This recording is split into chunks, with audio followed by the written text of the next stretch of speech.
Is there a position and the top of the position that has more influence in the world than a quarterback in sports? If he's going to back down, why would anybody else step out of line and say anything, knowing that their own teammates are going to crush them because they don't have any courage? The big one that I think is happening, and the person that you would put up and say, why is nobody else standing up, is Drew Brees. Drew Brees went out on a limb. We'll say out on a limb because I can't even believe this is controversial. Still to this day, we'll never understand why saying, quote, I will never agree with anybody disrespecting the flag of the United States of America or our country. His grandfather fought in wars. Right. He's got a long history of military background. Drew Brees, who Super Bowl winning quarterback. I think he's been MVP until Tom Brady played till he was 800, had the passing record. I mean, he's one of the all-time guys. Will be a Hall of Famer, no question about it. First ballot. Late in his career, this isn't rookie Drew Brees. Late in his career, after he's already won Super Bowls, after he's already leading the NFL in tons of categories every single year, he goes out and says that his own teammates go to town on him. Malcolm Jenkins made a 4.5-minute video about how disgusted he was with Drew Brees. And his own guys, Michael Thomas, one of the best receivers in the league, came out. LeBron James is tweeting about it. You know, it's like Emmanuel Sanders, Ed Reed. I remember Ed Reed went to town. You're like, well, Ed Reed made a video. What did he say? He said, I'm paraphrasing here, but it's basically, I see Drew Brees is still trying to hold the black folk down. You're like, okay, so if Drew Brees, by the way, I cannot in good conscience continue to support someone who will cower to the woke mob, and he did that.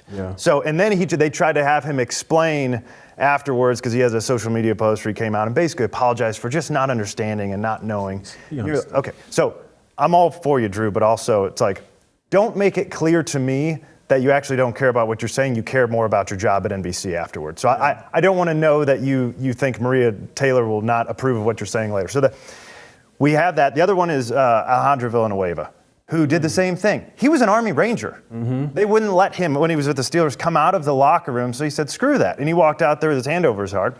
And then he backed off even. So one person after the other. Now, I don't think Sage has ever backed off, actually. So I brought her up. She's got some serious courage. The rest of them, one by one, have gone against the grain and then backed off and said, I'm embarrassed by my actions. That's a quote from Alejandro Villanueva. I'm embarrassed by what I did.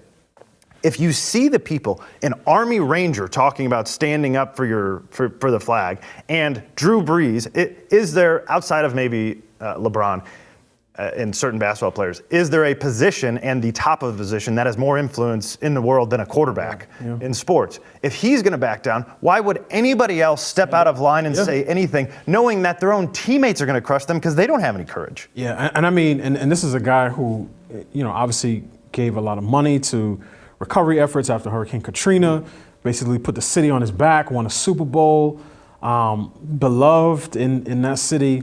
And as you said, he folded. And I think, I talked about reality. You talked about Drew Brees.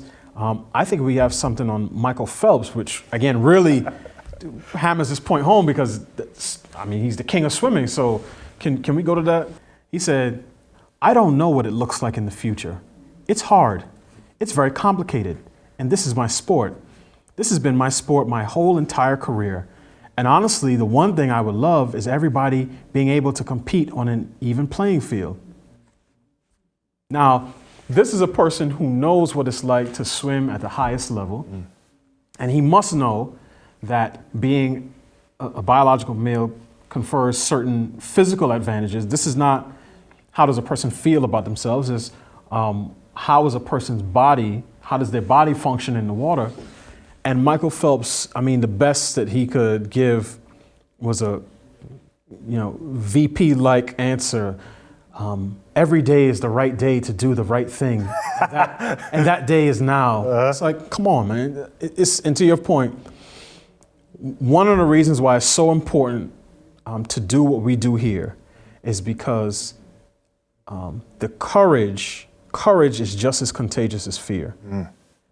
The left is great at using fear and the fear of being canceled, being called a bigot or transphobe, homophobe, racist, xenophobe.